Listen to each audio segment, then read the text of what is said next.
Hello, my name is Saumitra Jha, and I'm a professor in the Political Economy group at the Stanford Graduate School of Business. I teach a course on managing politically conflictual environments, in which I draw heavily on my book project with Stephen Wilkinson on leaders in conflict. Having agency, the ability to make a change and choices that have an impact, really requires a concrete source of monopoly power. If everyone can do what we can, then our own choices as individuals are going to make very little difference. So having agency to change politics really requires being able to make choices that only we or a few others can make.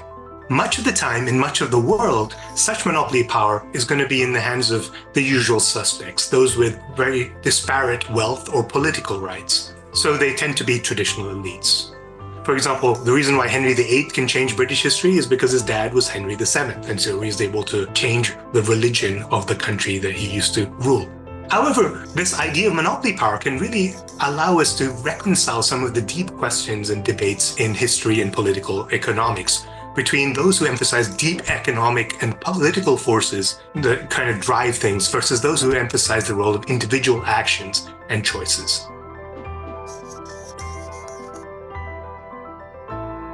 When do the average Joes and Josephines have a chance at having agency that can really shape politics? There are three key sources of monopoly power for non-elite groups. The first is private organizational capacity. The second is networks and heroic credentials. And the third, perhaps important for us as academics, is the role of ideas.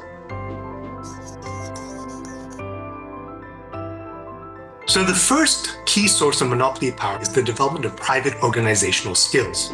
Remarkably, the organizations are everywhere around us. Very few people have the ability to form them and create them.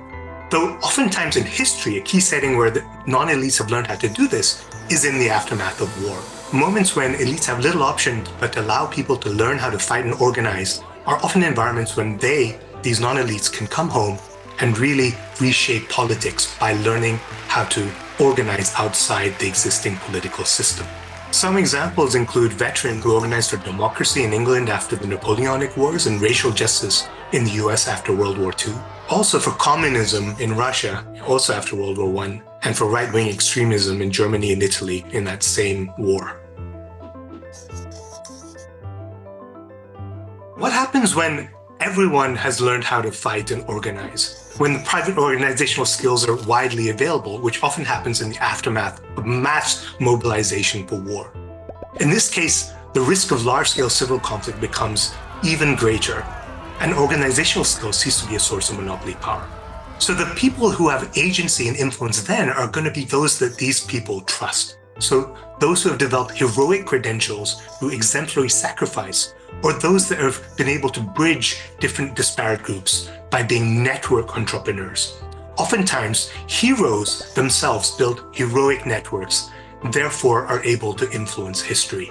Examples of those who've had such an impact include would-be authoritarians, such as Philippe Pétain in France, but also Giuseppe Garibaldi, Joshua Lawrence Chamberlain, hero of Gettysburg, and Washington himself, who were able to bolster democracy in the United States. The specific shape and nature of the network really determines who has monopoly power, and therefore the agency to make a difference.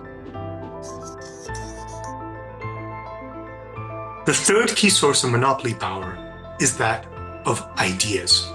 We can show that both historically and in contemporary field experiments, novel ideas, particularly those that leverage robust intergroup complementarities that allow conflictual groups to share in the gains from trade, or financial innovations that allow conflictual groups to credibly share in the gains from peace, have allowed non-elites to have disproportionate impact on shaping the political trajectories of their times.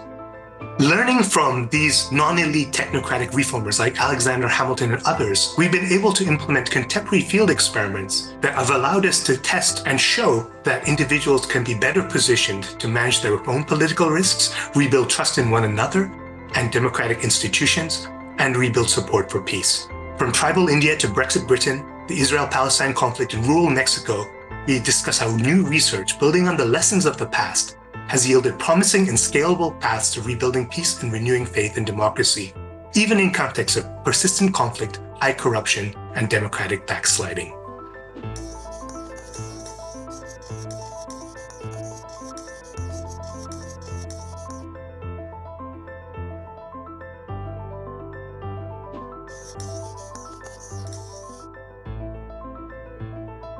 I always thought I'd be some kind of researcher. I actually thought I might be a rocket scientist. But I think the best advice I can have is read broadly and keep an open mind, and you'll never know where life will take you.